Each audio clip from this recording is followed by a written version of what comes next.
El dia de Sant Joan, a les 5 de la tarda, començava la 20a trobada puntaires organitzada per l'Associació de Puntaires d'Arenys de Munt, amb el lema «Els boixets ballen sardanes», on s'hi plegaven unes 300 puntaires a la plaça de l'Església.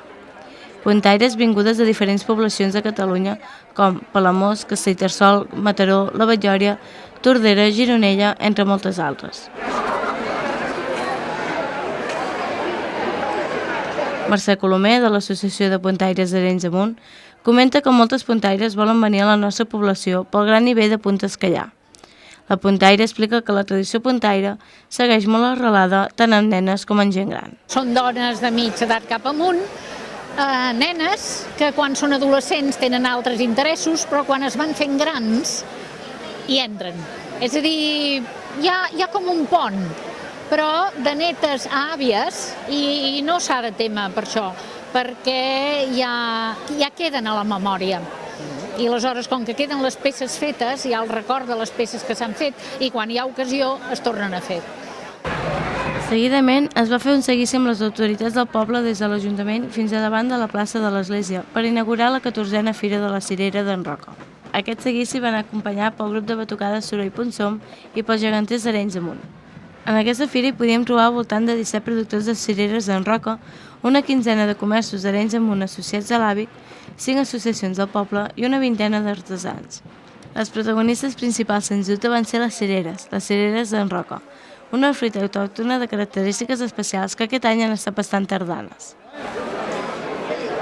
La cirera està maca, però està un pèl verdet encara. Degut al temps que ha fet, que més aviat ha fet frescor tota la temporada, doncs la cirera encara per estar bé li faltarien uns quants dies. Però la cirera està molt maca, molt maca.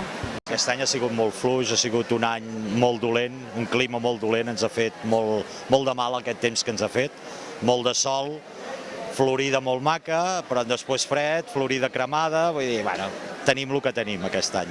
No és precisament la millor temporada, però bueno, anar florejant i anar agafant una d'aquí i una d'allà hem pogut portar-la madureta. És un calibre una miqueta inferior a lo corrent de cada any, però en l'arbre n'hi ha molta que madurarà, vull dir que aquestes setmanes vinents hi haurà més cirera. L'hem portada bé, però un palet petita. Bueno, la cirera en Roca és una cirera molt dura, una cirera que aguanta, és una cirera que és dolça, bueno, és una cirera molt agraïda, una cirera que la pots congelar, en canvi les altres no, les altres queden molt toves, és una cirera que de seguida no té el paladar que té aquesta, que és forta i dolça, que l'altra és aigualida i no és tan dolça, però bueno, és una cirera molt agraïda, la d'en Roca. El gust i el fet de que no és tova, és una cirera que quan li claves les dents li trobes la carn. No et surt l'aigua ni et surt aigualida, sinó que hi trobes carn i hi trobes gust. És molt cruixent, té aquell toc àcid i la dolçor també, acompanya la dolçor i un toc àcid. I sobretot això, no és aquella vermella granatosa, té un vermell lluent i cruixent sobretot. Totes les parades de la fira venien les cireres del mateix preu, tot i que no cobrien els costos de producció. En principi ja fa anys que es fa 4 euros i ens semblava que posar el més car amb la crisi que hi ha era complicat, però que sí que és veritat que s'haurien de vendre més cares perquè les culls una a una, però la gent amb 4 euros ja arrufen una mica el nas, vull dir que si les féssim a 5 o 6 euros arrufarien més el nas. Llavors, ja que és una fira de promoció i promocionem la cirera i ens podem promocionar nosaltres una mica, amb si fem preu de fira, per quedar bé. Aquest any hi havia discrepàncies, però vam votar i democràticament vam escollir els 4 euros. Fa anys que van a aquest preu. No ens surt a compte, però no podem anar més enllà. Altres fires s'han vengut a 6 i a 7 i a 8, però aquí l'hem de vendre de moment a 4. No és el millor any per pujar el preu, ni pel calibre de la cirera, ni tampoc per com està el món en general, no? L'alcalde d'Arenys de Munt, Josep Manel Ximenis, aposta per fer cas a les demandes dels productors de cireres i donar un aire nou a la fira. Ells plantejaven que haurien de fer canvis a la fira justament per mirar de dinamitzar-la al màxim possible.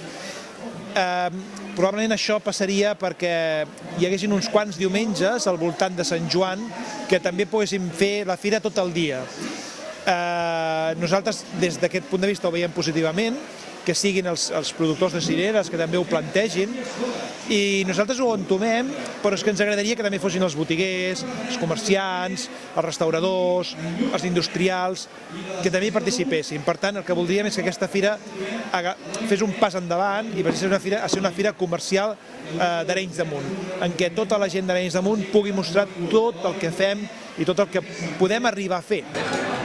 Com ja va ser en costum, en aquesta fira es va realitzar el 5è concurs d'escopir pinyols de cirera. Es tracta d'escopir el pinyol de la cirera com més lluny millor. Hi ha 2 classificacions, la infantil i la d'adults. I per acabar la jornada, la Cobla Principal d'Amsterdam va fer una edició ballada de sardanes.